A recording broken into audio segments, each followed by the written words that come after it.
Lately, I've been getting questions like schools in Qatar for kids. Is it only Arabic speaking schools? Are children safe? How can I take care of my kids here in Qatar? Is Qatar family friendly? Lots and lots more of questions. So that's why I decided to do a detailed video explaining to everyone the pros and cons of raising your child in Qatar. And if this video sounds interesting to you, kindly keep on watching to the end. Do not miss out on any points. Hello beautiful people, welcome back to the channel. It's your girl Shioma and it is good to have you here. If you're just seeing this beautiful face for the first time, please do not make it your last, because on this channel I share everything and anything you need to know about Qatar, lifestyle and motivations, okay? And I know you will definitely enjoy it here, so kindly come join the family. Now let's get right into our video for today. Today, I'm going to be discussing with you all about raising kids in Qatar, and I'm going to be listing the pros and the cons. And yeah, raising kids anywhere, mainly it depends on the parent, okay? You as a parent, you have a major role to play. But wherever it is you are residing, it can either affect your children, either positively or negatively, okay?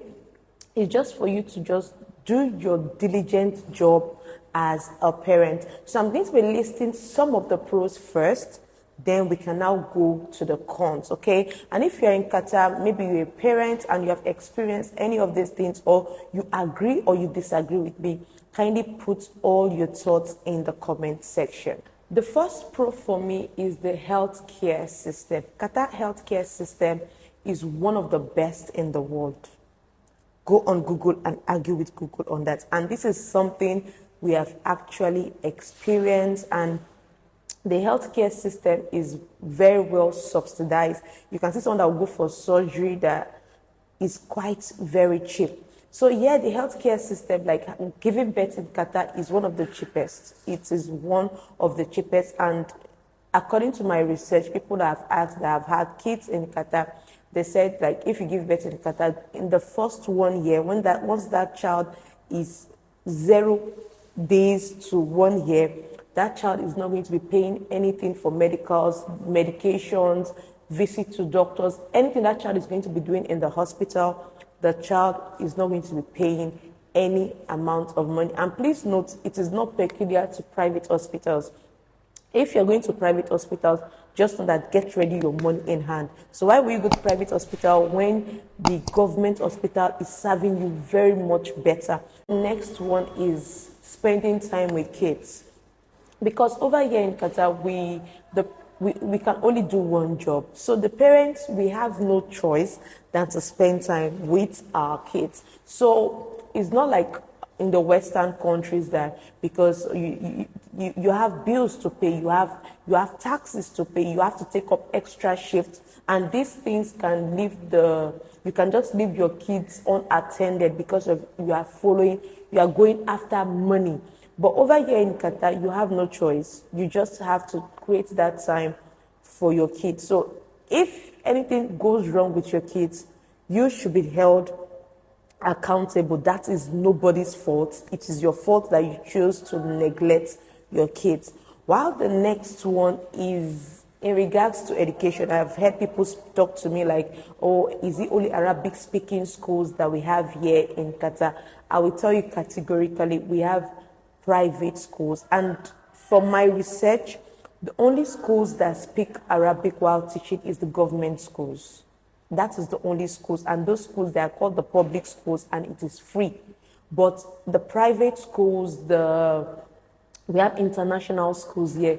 Everything is being taught in English. So don't be scared to enroll your kids in schools because, yeah, they speak good English and they actually teach them well. I've once been a teacher before.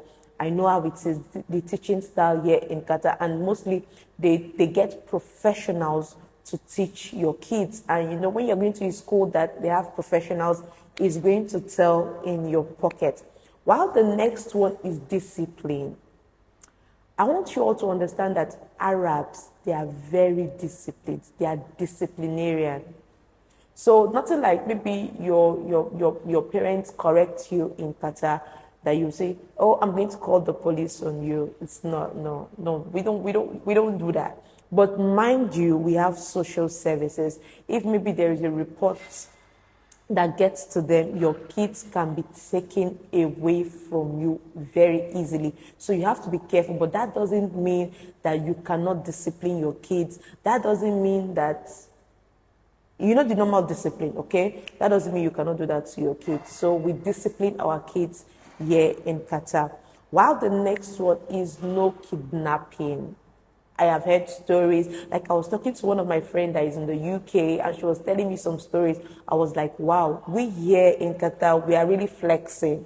We are flexing on the security that most of us, we are not really conscious of our environment anymore.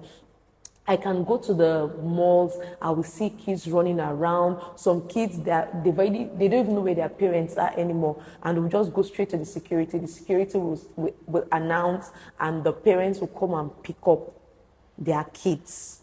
But in some countries, when your child goes like that, just say it's gone. It is gone. But here, the safety for kids is well guaranteed. And that's something I love so much. You can see, there are times that you just see kids, 10 years old, they are at the metro, they are free, they are going out. Because the parents are very comfortable because they know that these kids, they are going to come back home safe. Nothing is going to happen to them. So I've never heard any cases of kidnapping here in Qatar. So nothing like that happened. So if you are coming to Qatar, just be rest assured that your kids are safe. While the next one is social morals. And this is what most Western countries, they are forgotten. And even my country, where I came from, they are beginning to forget the social morals. But here in Qatar, they hold it very tight. Yeah, so one or two things might go wrong, but just know that it is okay. Even though, like, out of 100%, if 5% is going wrong and 95 is okay, that means that country is okay. Like this thing that they call Halloween, we don't practice it here in Qatar. But anyways, there's something similar to Halloween, but we don't call it Halloween here. We call it Garangoa Festival. And this is a festival for kids. They put on, is a Qatari festival. They put on their Qatari traditional wear and they go out to dance and you give them candy, which is okay than Halloween. Honestly, I'm not in support of this Halloween thing that you dress your kids like masquerade, like witches, and anyways, you just do you. But those things are not in Qatar. And homosexuality. Like in the Western world, this thing is becoming so rampant that a child can just wake up in the morning and tell the father or the mother that, oh, I don't want to be called a girl, I don't want to be called a boy. In Qatar, is either you're a boy or you're a girl. That's just it. It is not arguable. So the social morals here in Qatar is held very, very tightly. And you know one thing about it, because the kids, they go out, they see people in the society, they see how people are behaving, they see the way adults are dressed. So that thing signals to them that, yes, this is how I should do. You cannot see someone just dressing indecently. Anywhere they know that kids are going to be attending, adults don't go there dressing indecently, compared to some Western world that you see them even putting on pants in front of a child. It is not done here. It is not done here. It is prohibited.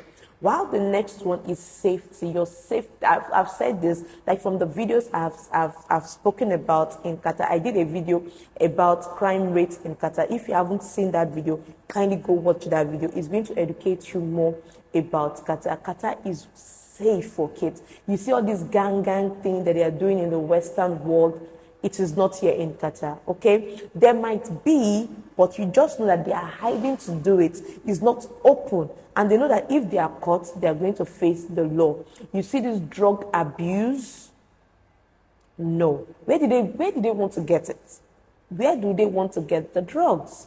So drug abuse, just know that your children are safe, and regulated online activities. Everything in Qatar. When you see, there are some sites you cannot enter in Qatar. There are some sites you don't even have access to. So if adults, they are being regulated on the kind of things that we watch or the things that we see, now compare that to kids. But at the same time, children these days, they are very advanced. They are much more knowledgeable. So the work is now on you, the parent, for you to know how to caution your children. While the next one is Qatar is family oriented.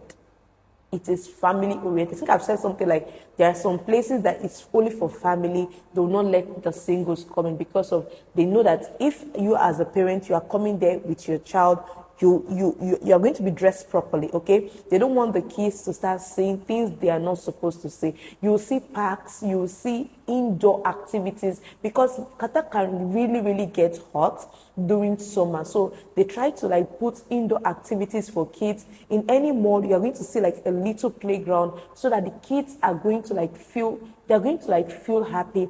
And there is one thing I've noticed about Qatar here, the toilets. They have family toilets where you can easily change diaper, or you want to change your child, you can easily do that in the family toilet. And they don't only have it for female, they also have it for male, because a man can as well go out with his child one day and needs to change the diaper of his child. So they also have it for the men to changing room for their kids. And it is totally free. You don't need to pay anything. You don't need to pay any penny. So these are the things that you know that, oh, can I really raise my kids here? So just check the pro for you to know how it goes, okay? While the last one on the list is, there are some jobs that is only opened to people born in Qatar. Like, for example, you want to join the military, you want to join the police force. It's only open to people that are born in Qatar, from what I've heard. I remember when my dad went to go and make research, when he wanted my younger brother to join the soldier here in Qatar, they told him categorically that, is he born in Qatar? My dad said no. He said, then they told him that it is only for people that are born in Qatar. And not just only the police force or the military force, there are other positions that you will see it clearly stated there, open for people born in Qatar. So that is one of the benefits. Once you are born in Qatar, there are some places that you can easily get a job, unlike people that they are not born in Qatar. Now let's go to the cons of raising your child here in Qatar. I have a few which I'm going to be sharing with you. The first one is boredom during summer. So the activities during summer is usually done indoors, and it can really get boring. Even for adults, it's usually very boring for us to keep on going to one place. And kids, they need to be outside, they need to take in their vitamin D, and 24/7 they are usually under the AC. It can really get tiring. Even me as an adult, during the summer, I feel usually very tired. I don't want to do anything. I don't want to exercise. Now compare it to kids that they are just growing up, that they need to run around. They need to move around. So just imagine how is it going to be for them. But most expatriates that they can afford it, most of them during the end of school year, they'll have to leave Qatar. That is during the peak period of the summer. They'll take their kids and they'll go out from Qatar. But when it's September, they'll return back to Qatar. September is already getting close to the winter, then they'll return back to Qatar. So if you can afford that kind of lifestyle for you and your kids, then it's good for you. While the next one is short maternity leave. This one is a big drawback for me. And the Qatar labor law stated that women were only granted 50 days maternity leave. 50 days is not even enough for you to recover. And maybe if you don't have anyone around, maybe you don't have a family that can help you take care of your kids, then you have to go and bring a total stranger to your house to care for your kids, or you need to take your child to the nursery. I don't really like it. And there are some, and note, these 50 days is mostly the government offices that is going to give you these 50 days. Private organizations, most of them, they don't give these 50 days. Some of them, they don't even give you up to 1 month. So I think Qatar, they really need to look into this. Their law of the maternity leave is just too short. It is just too short for your body to recover. But anyways, once you return back to the office, you'll be closing early, like maybe 1 hour early. But at the same time, it is not enough to care for your newborn. While the next one is, if your child is born here, is not going to have their passport. I think you all know that because Qatar made it very, very clear. Even in the Middle East countries, if you are born in the Middle East region, just know that you are not having their passport. The only thing you are entitled is when it's time for you to work. There are some offices, there are some places that it's very, very easy for you to get access to. But for you to get a job, for you to like get their passport, it's no. In case you don't know, just hear it now. While the next one is the school fees can be expensive. You all know that we understand that we are not paying taxes. You know, in the Western world, you all are going to free schools. Just take it that those are your taxes that you are paying. You are using it for your you are using it, like part of it is going to your children's school. But here, because of we are not paying taxes, we are to pay our children's school fees, and this can get really expensive. But at the same time, I'll tell you that cost your clothes according to your size. There are different schools that they are quite affordable, that don't go and overdo. Don't go and look at your neighbor that they are going to British school, and the next thing that you say that no, my child cannot go to Indian school, my child needs to go to British school because I want my child to be speaking fluently. Mind you, even in those Indian schools, those Sri Lankan schools, they teach them with English and they are definitely going to speak well. Just cut your coat according to your size. Why the last one I'm going to be touching on in the cons, but some people might not really see this as a con, but for me, I see it as a con, is children are overly relaxed and too comfortable. And no, most of them, they are not really much aware of the struggles, of the harsh conditions of living, reality of life. Yeah, they are not really aware of the harsh realities of life because of Qatar have made it so conducive for them. They are under AC, in the car they are in the AC. They don't really know like what is actually happening in the world, and it's going to be very, very hard. Maybe they move to another country, it's going to be very hard for them to like really adjust to a new lifestyle. If we, the adults, we are very, very relaxed. When I was talking to this my friend, I was telling her about the way we live our things, the way we go to the mall, maybe in the food court like this. I can drop my phone here, go and join the queue just for me to make payment, and I'll come back, I'll meet my phone, I'll meet my wallet there. Adults were even overly relaxed. Now compare that. What about the kids? The kids are just too relaxed. They are too relaxed, and some of them, they don't really know like what is happening in the world. It will be very, very hard for them to adjust. If you as the parent, you are not like teaching them like, okay, these kind of things usually happen. There are some people that are homeless. There are some people that are in the prison. You have to teach them these things here in Qatar because these kids, they are not really open to all this lifestyle. So these are the pros and the cons of raising your child in Qatar. I know that I might not have touched on everything.